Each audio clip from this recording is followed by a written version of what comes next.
Report reveals 330,000 victims of sexual abuse by French Catholic Church. In France, on October 5th, a 2,500-page report released by an independent commission documented more than 330,000 cases of sexual abuse within the French Catholic Church dating back to the 1950s. The document counted 3,000 priests and clergy members as either committing the abuse or having active involvement in the organized cover-up. Of the 330,000 victims, 216,000 were directly abused by priests and clerics. The rest were victims of abuse by church laypeople and by others who had influence within the church for the past 70 years. So this involves stuff like at Catholic camps or maybe a Catholic affiliated school, that kind of thing. The president of the investigative commission described the church's attitude in the 20th century as, quote, a deep, cruel indifference towards victims. This bombshell report has rocked France. French President Emmanuel Macron said that, quote, there is need for truth and compensation. Meanwhile, Pope Francis stated during a routine audience at the Vatican, quote, there is, unfortunately, a considerable number. I would like to express to the victims my sadness and pain for the trauma that they suffered. 330,000. How do you get a number like that? And this is only in France. Yeah, over the course of 70 years. How do you how could you even possibly get a number like that? Even if the Catholic Church entire job was to abuse children, I would still find it difficult for you to get that number. You know what I mean? Is this this seems like it's an organization that is, the main job is we are an organization with the Catholic branding, with the goal of abuse as the maximum children as we possibly can. Do you even if that was their goal, if that was their entire mission, I wouldn't guess this high of a number globally, let alone in France. How is it even possible to do this? How is it even what is the process? How? I can't imagine. Well, how do you even get away with this? I want to play a short video that is from the news, and it's a translation of the president of this investigative commission talking a little bit about the problem of what's going on culturally. And I think it will explain some of your questions. This is really short. And yes, this is from Al Jazeera. I don't want to hear any complaints. This is good coverage of this issue. Okay, let me know if you don't have sound. So after nearly 3 years... Nope, you don't, because I don't have sound. Okay. We actually did have sound. Oh, okay, I didn't. Okay, let's go. So after nearly 3 years investigating the French Catholic Church, a commission says about 330,000 children were victims of sexual abuse over 70 years. The landmark report says about 3,000 child abusers, 2/3 of whom were priests, operated within the church since the 1950s. The report details what it calls a complete indifference on the part of the church towards the victims. Catholic bishops in France called for an independent inquiry in 2018 to shed light on past abuses. It seemed indispensable in our investigation to look at everything that can feed or justify abuses and sexual violence, and that includes a form of exaggerating the priest's authority and an excessive sacralization, as well as the identification of the priest to Christ in all aspects of his life. The Commission has found that an outlook excessively taboo of sexuality is susceptible in creating blind spots to very grave abuses. So here's the question. Let's actually bring this back up so people know what we're talking about. If 330,000 we have in France, what about countries that have even less of a, less of effective policing and less, accountability? Like, how many abuses happening, I don't know, in Argentina, in Brazil, in Mexico, in the Philippines, and all these other Catholic places. Like, I'm sure it's happening there over as well, but even less accountability, right? So, Oh yeah. yeah. But And it continues, yeah. I thought his comments were really interesting, where he specifically says, the president of the investigative commission says that it is a sexually repressive environment that allows for and facilitates this kind of systemic issue, because it is obviously a systemic issue. And I thought that was really interesting, because it's not often that I hear people talking about the attitudes of Catholicism towards sexuality as actually fueling and perpetuating these abuses. When I was watching different coverage of this, a lot of victims who were interviewed would talk about how, as soon as it was over, their abuser would turn to them and basically tell them like that they are in sin.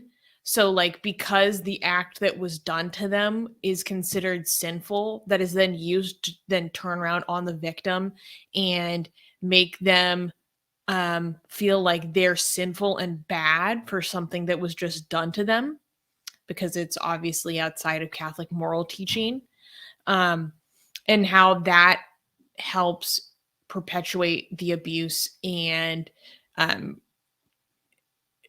ideologically like shields. It's very easy to manipulate someone using that framing of the Catholic ideology, especially children. Yeah, and what was really shocking, I mean, granted, I can't speak French, so I couldn't watch French coverage of this, but in the English coverage that I was seeing of this issue, like, I have never once seen someone call for the dissolution of the Catholic Church.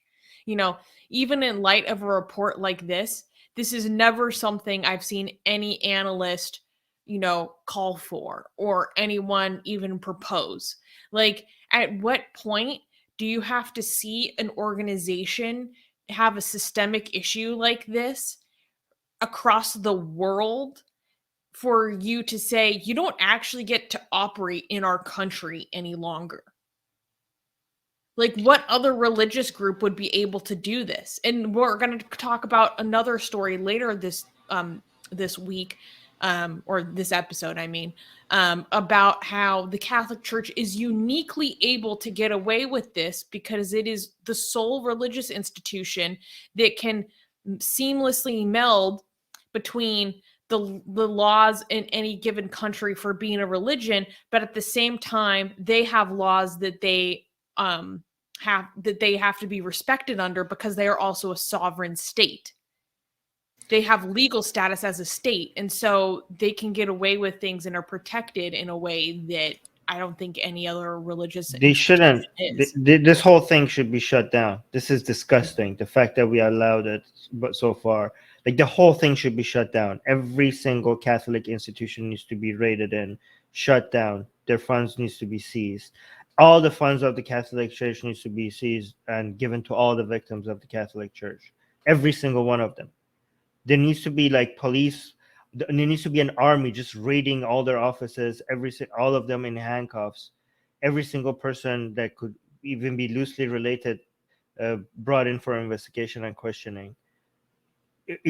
No other institution, no other organization would have ever been able to survive this much criminal activity. And if you're a Catholic, like, you should be ashamed for supporting an organization like this, and you should be extra ashamed if you ever donated to this organization, because your money, your funds have been used for covering the worst crimes.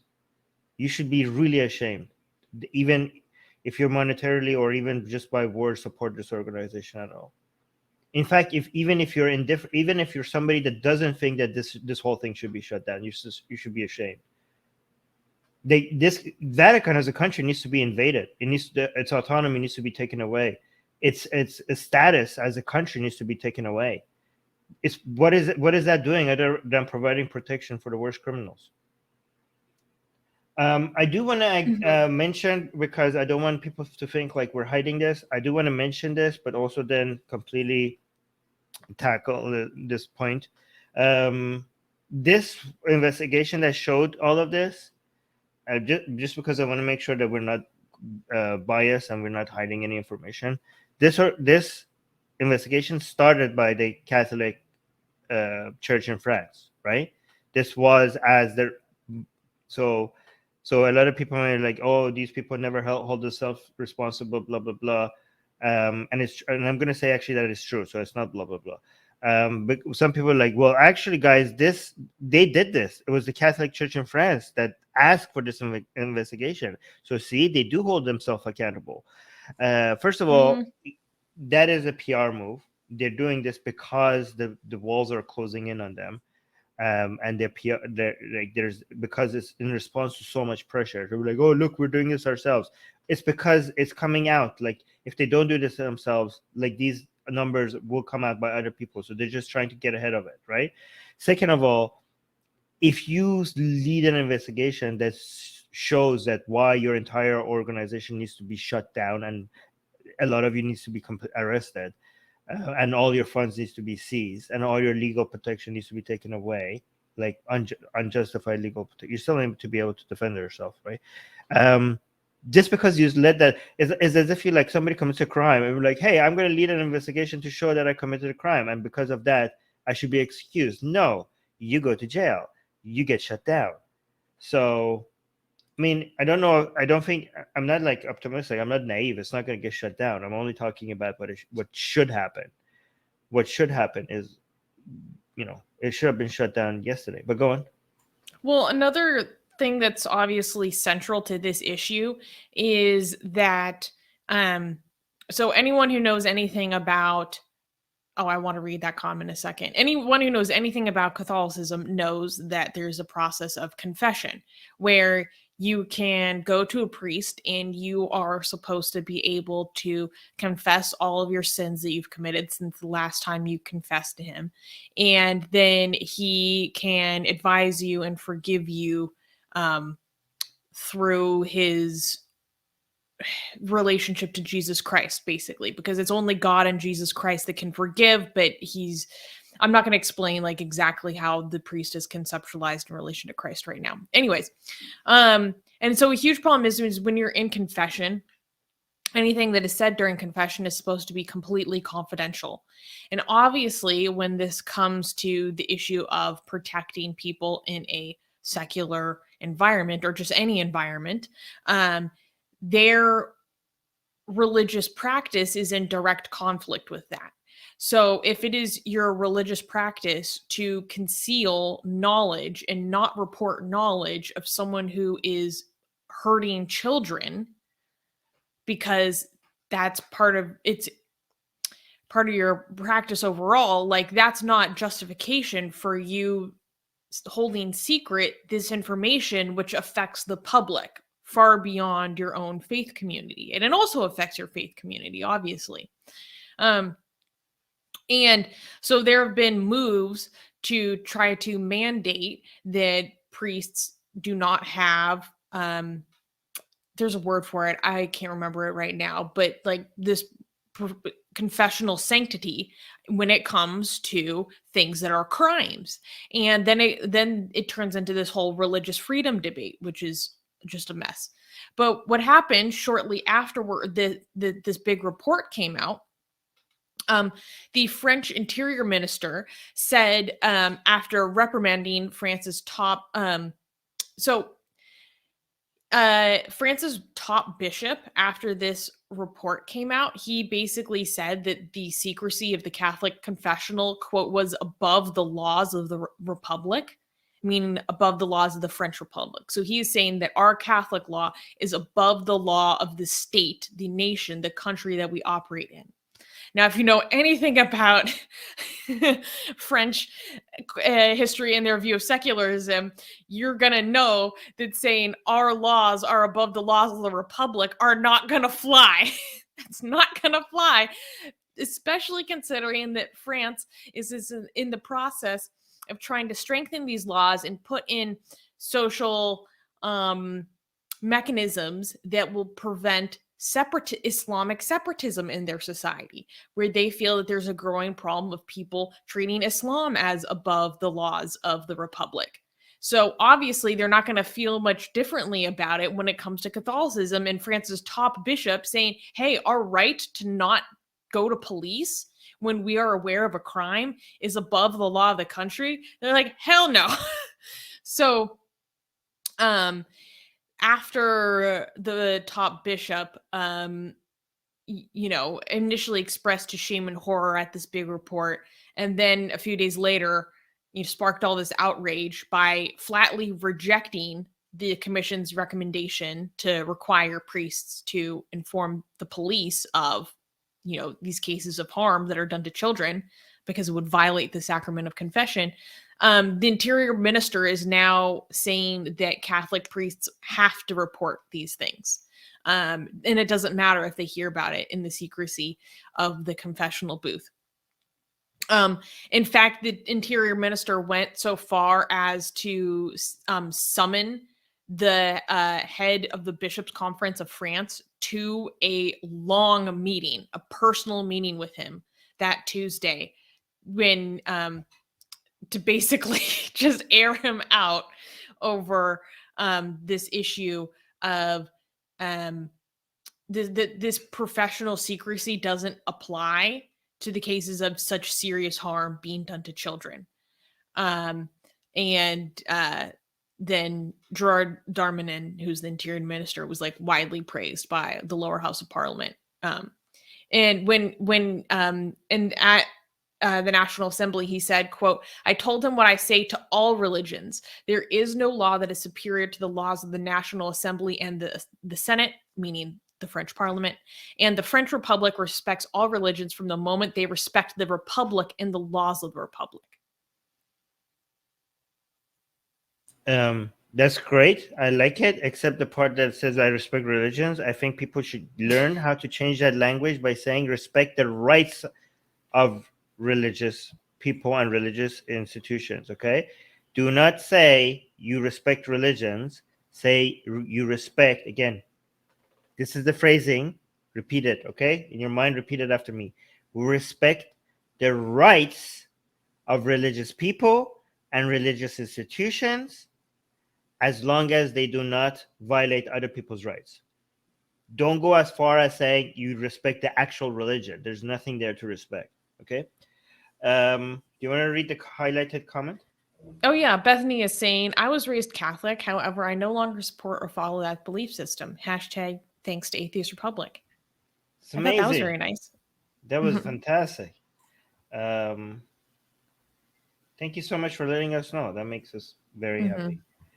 Also, thank you, Suze, for all that detail. Like, that's a lot of detail. That's just very fantastic. Oh, well, thank you. I don't know. Yeah, I thought the issue of the confessional and like those comments that sparked so much outrage regarding the confessional was really important to highlight, because it's really central to this issue of how this is allowed to continue. And it can be abused by the Catholic Church. When it's supposed to just be a safe space for you to talk just between you and God, can be used for the church to protect its own interests. Yeah. Guys, above the most vulnerable in society. Yeah. Guys, another reminder to please like this video, given how much work Susanna puts into going out and reading all this stuff for you. So please thank her by just liking the video. Okay. Hey guys, if you're a fan of Blasphemy and Sexy Callie, like me, then you need to be sure to subscribe to our newsletter, link in the description below. Because if you subscribe, we will send you a free copy of our Blasphemous Art ebook. And let me tell you, it is the tastiest blasphemy that you can find anywhere available today.